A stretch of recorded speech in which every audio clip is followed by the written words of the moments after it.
Hello, Monk Debate community. This is Rudyard Griffiths, your chair and moderator. As always, we're going to have a series of conversations before tonight's debate with our debaters. Just explore some of the key issues and ideas that are going to shape this conversation that we're having tonight. And the first debater that we have to do this with is Radosław Sikorski. He is a member of the European Parliament, sitting on a number of important committees, including foreign affairs. He previously served in his home country of Poland as both defense and foreign minister. He's had a storied career as a journalist. And Radek, we're so excited to have you here at the Monk Debates. I've wanted to do this, as you know, for many years to find the excuse to bring you here. It's taken me 14 years since the start of this series, but it's so good to have you in Canada and for you to make the trip from Poland.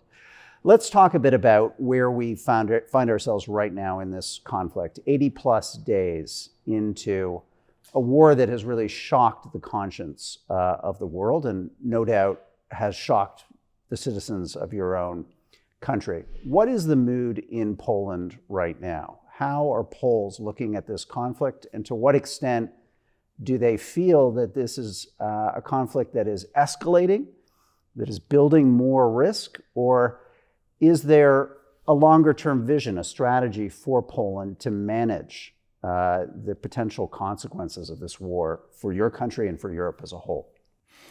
The debate could not be happening at a more dramatic time when peace in Europe has been shattered, armies are on the march again.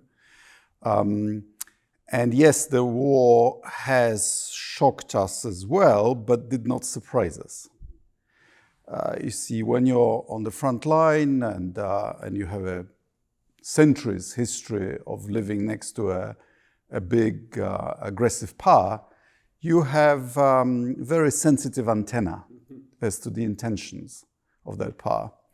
And we knew that when President Putin stopped the modernization of Russia and started imposing a blend of Tsarist and Soviet ideology on the Russian people, that this could not end well. I thought the war was coming since July last year, when I read President Putin's essay on the history of, full of lies and misconceptions, on the history of his country. And when I read that he ordered all his professional military to read the essay, I thought, and also short term, I thought it was coming because of President Putin's domestic needs and his overriding interest in staying in power. Where do we find ourselves now at this moment? Is this a conflict that is escalating in your view?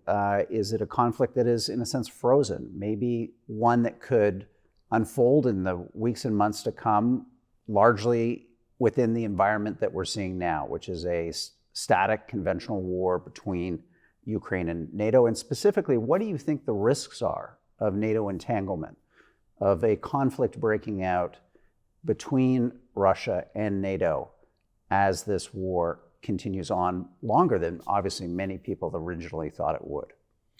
Well, President Putin wanted to grab all of Ukraine. That hasn't worked out. It's now, as you say, a land grab. He's trying to take all of Donbass and southern Ukraine. It's not working out too well either. NATO had some troops in Ukraine prior to the war. They were withdrawn, and NATO is very clear about the limits of its support for Ukraine, namely that NATO troops will not be in combat against Russia in Ukraine. That is the consequence of Ukraine not actually being a member of NATO. And we hope, of course, that President Putin will come to the judgment at some point that the costs are too high to justify the purpose. But, you know, he has agency. He started it, and it's his internal pressures that will persuade him to stop it or to escalate it. You know, Russian ideology is part imperialist and part cult of the Second World War and part cult of the nuclear button. for which there would be, of course, absolutely no justification. But Russia, and I'm afraid a proportion of the Russian people have been persuaded that exterminating a neighboring state can be justified. You're going to hear arguments tonight saying that, in effect, Russia's security interests need to be acknowledged, and that is the first step towards somehow both either de-escalating the war or ultimately finding its resolution. Is that a legitimate view? Should Russia's interests be reconciled in some way in order to create an opportunity, a chance for this war to end? Well, it could be argued both ways, of course, and I'm on the opposite side of the proposition. So where I come from is that this statement as it is too narrow, because for this thing to end, it's the other way around. It's Russia that has to acknowledge that other countries also have security interests. Russia is not the only country in the world, or even in its own neighborhood, that has security interests. Ukraine has an interest in being left alone, in being allowed to develop on its own trajectory, because it's a separate democratic nation state. So it takes. I hope that our red lines meet somewhere, but President Putin would have to give up his stated aim of exterminating the existence of Ukraine. One of the interests that they seem to have expressed is an idea that there needs to be a buffer between NATO and Russia. And that buffer, arguably, should encompass not just Ukraine, but maybe in a more maximalist Russian view, it should encompass Poland. Of course, they've stated that. But this is what President Putin was offered before the war started. Remember, we actually did not give Ukraine a path to membership. I was at the NATO summit in 2008 when Ukraine applied for a membership action plan and was denied it. And nothing has since then changed, except the Chancellor of Germany in Moscow, both face-to-face and publicly, said that Germany will veto Ukraine accession to NATO on his watch, in effect giving President Putin a moratorium on Ukraine joining NATO of 5, 10, maybe more years. Plus, if that was the objective of the war, then when President Zelensky said, all right, we'll go back to neutral status, and thereby Ukraine becoming the buffer that you proposed, President Putin could have said, well, then I've won. That's the end of the special military operation. All right, I can go home. But that hasn't happened. They barely acknowledged the fact, which means that it was always about other things. Mm-hmm. What do you think of the argument that hundreds of millions and now billions of dollars of NATO arms are being sent into Ukraine? Training is being provided for Ukrainian soldiers by NATO troops in Poland and outside the immediate adjacency to Ukraine.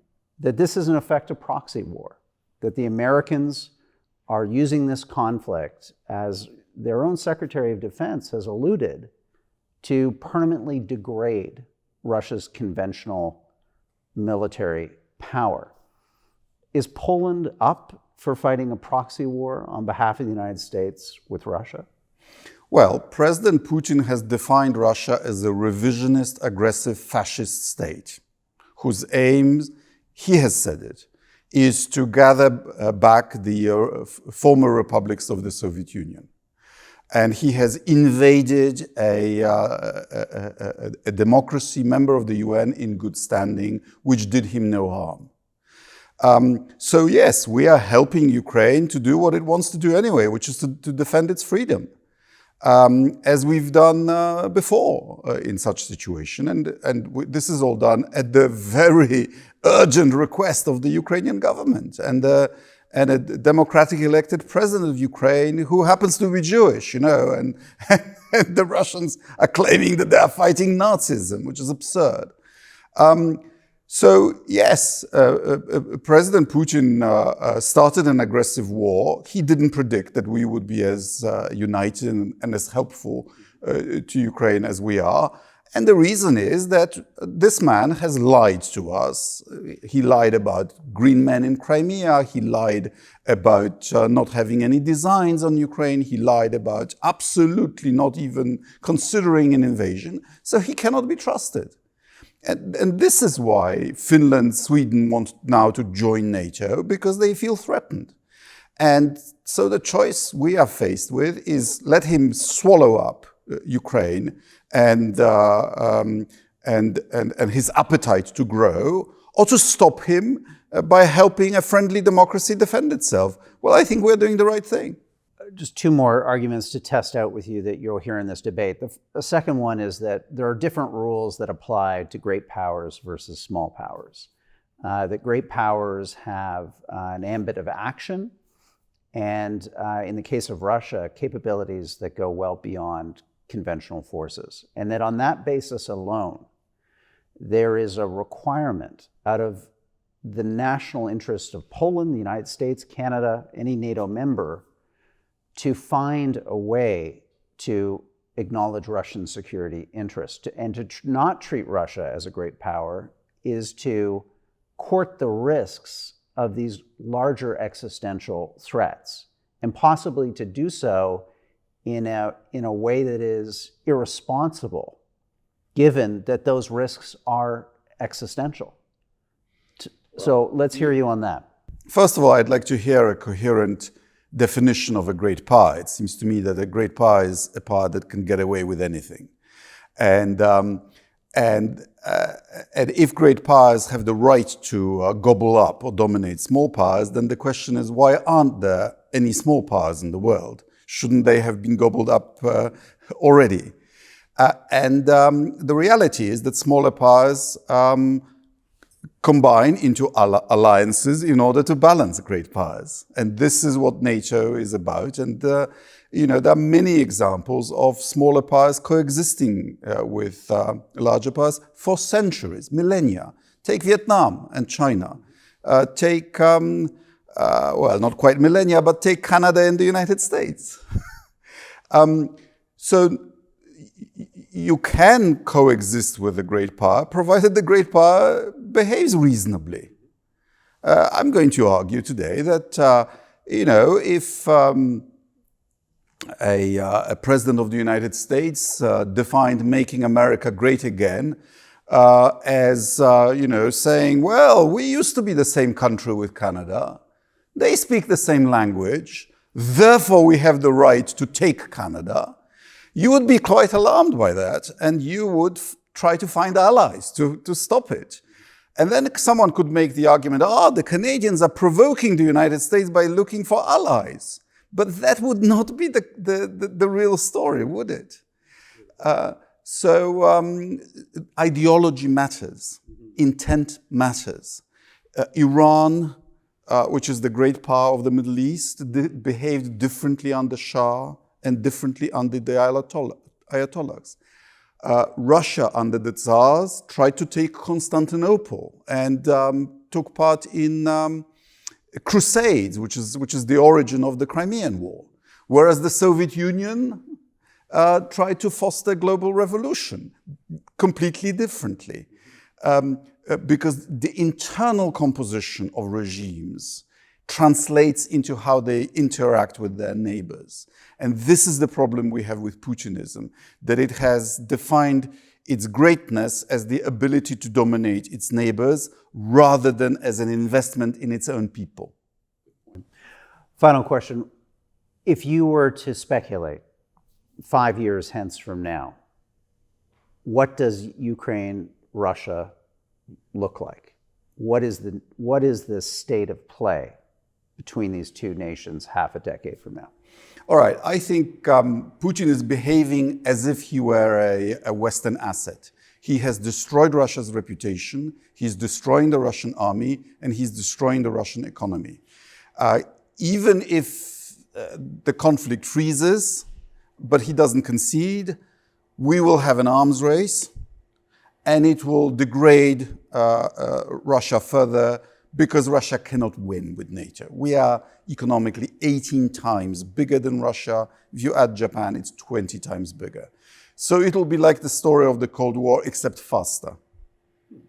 And then there will be and there is a tradition in Russia of reform only after failure.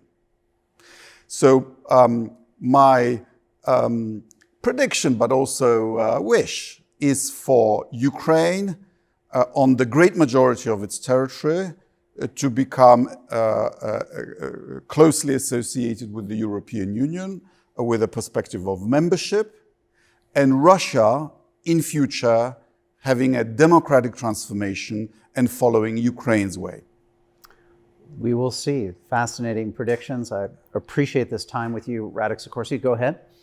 And I tell you what, this is the scenario that is the true reason for this war. This is the scenario that Putin really fears. He fears political that reform. If Ukraine becomes a successful West-leaning democracy, the people of Russia will want the same. And that's the end of kleptocratic authoritarianism that he has fostered on Russia. Fascinating point. Well, thank you for coming to Toronto. I look forward to tonight's debate. Thanks.